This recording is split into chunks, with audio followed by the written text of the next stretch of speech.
Аш қарында қандай тағам жеуге болмайды?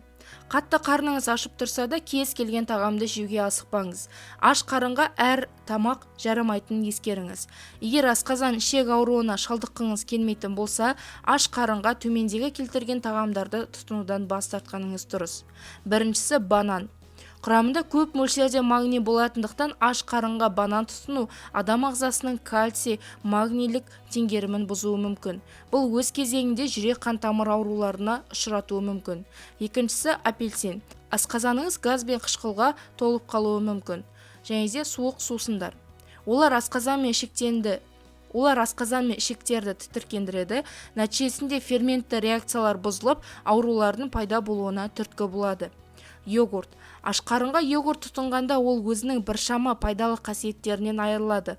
Оны тамақ ішіп болған соң 2 сағаттан кейін немесе жатар алдында жеу керек. Осы кезде ғана ол ас қорытуға көмектесе алады. Тәтті картоп. Илік қышқылы мен пектин асқазан сөлінің бөлінуіне ықпал етеді. Нәтижесінде адам өзін жайсыз сезінетін болады. Құрма. Құрмада көп мөлшерде пектин мен илік қышқылдар болады. Асқазан сөлімен байланысқанда гель тектес затқа айналады. Нәтижесінде асқазан тасының пайда болуына ықпал етуі мүмкін. Және де қызанақ. Оларда құрма сияқты кері әсерін тудырады. Қант. Қант тез қорытылады. Қант аш қарынға түскенде адам ағзасы қанға қажетті жеткілікті түрде инсулин бөле алмайды.